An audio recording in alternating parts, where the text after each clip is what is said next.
What's up, YouTube? This is James coming back at you with another informative video. I hope everybody's doing well out there on this beautiful Tuesday. I'm doing real good myself. Shout out to the sister queen, I know who I am, for sending me this particular story right here about this reprobate pastor, preacher, whatever you want to call him, pretending to be a man of God, a Christian, basically. So for those of you guys that still calling yourself Christians, I suggest that you start analyzing what Christians are really about. Okay? Very hypocritical religion. Now, to get into this particular story here, it says Jerry Falwell Jr. officially resigns as president of Liberty University amid alleged sex scandal. All right. And goes on to say here, Jerry Falwell Jr. officially resigns as president of Liberty University late Monday over the alleged sex scandal involving him, his wife, and a pool boy. Wow. Ugh. Sick. Officials at the ultra-conservative Virginia school had already announced his resignation early in the day, but Farwell denied it, insisting he was just on indefinite leave. The university's general counsel said Farwell initially agreed to resign, only to change his mind and tell his lawyers to not tender the letter for immediate resignation after media outlets announced it. But as the scandal over his family's sexcapades exploded Monday, both embattled religious leaders, and the university confirmed to ABC News that he submitted his formal resignation letter to the school late Monday night. I'm telling you, these particular pastors and carrying on never cease to amaze me. You know, they do so much dirt and they got so many people food. You know what I'm saying? And these people who actually provide the lavish lifestyles for these so-called ministers. You know what I mean? They don't live in houses; they live in castles. You know, they drive cars that a lot of their members dream to drive or whatever. They send their children to Ivy League schools, for educations to rule over their people, their children. You know what I'm saying? But yet and still, they keep them up on a hill while they live beneath them. This is ridiculous. And these lowlifes are doing all kinds of sick shit behind the scenes. To continue here, I was never called to be a pastor. My calling was to use my legal and business expertise to make Liberty University the evangelical version of Notre Dame.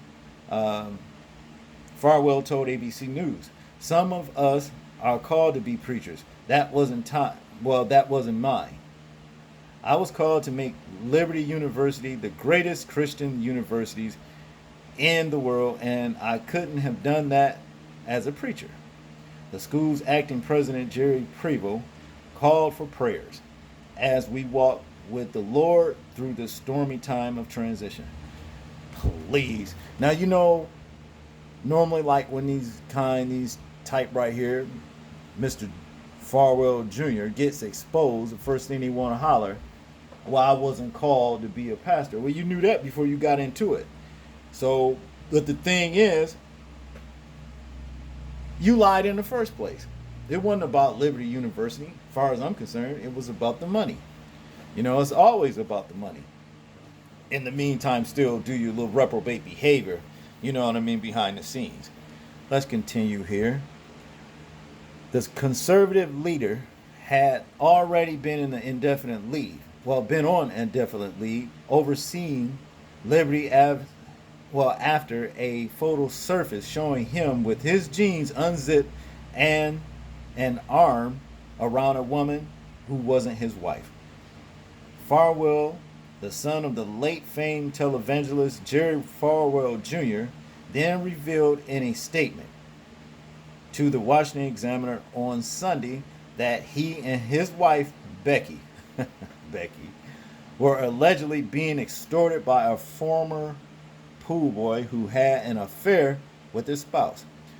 So then you saying extorted. So that really basically is you admitting that, well, you had some dealings with this woman, and your wife had dealings with the pool boy, and now he wants money, so he exposed you. You know, that's what it boils down to. In conclusion, here it says here he claimed that he was not involved in the pair's illicit rumps, but the former lover Giancarlo Grande claimed that not only was Farwell aware of his wife's sexcapades, he enjoyed watching them. Now, any man, I mean, why would any man want to watch his wife engage in sex with another man that's far beyond me? You understand what I mean? I mean, far beyond me. But this is how these types get down. You know, they do all kinds of sick shit. In a statement to ABC, the universities referred to additional matters that made it clear that it would not be in the best interest of the university for him to return from leave and serve as president. So they pretty much getting rid of Jerry Falwell Jr. for his sadistic, sick, sexual behaviors off the camera, behind the scenes. You know what I'm saying? Like I said, people better start learning the Most High for themselves. You know what I'm saying? And stop following these men, because these men are just in it for the money and for all the reprobate behavior they do in private. That's what it all boils down to. They don't give a damn about spreading the word of the Most High. They're not men of God. They're in it for the money. And the sooner these people realize that, well, I guess the better off that they would be to stop keeping people like this up. But y'all tell me what y'all think about this particular story right here. I'm interested in hearing y'all thoughts, views, and opinions on it. Like, comment, share, and subscribe. People, please remember to live your life as though we are being watched. Simply because we are. This is James, and I'm out. Peace.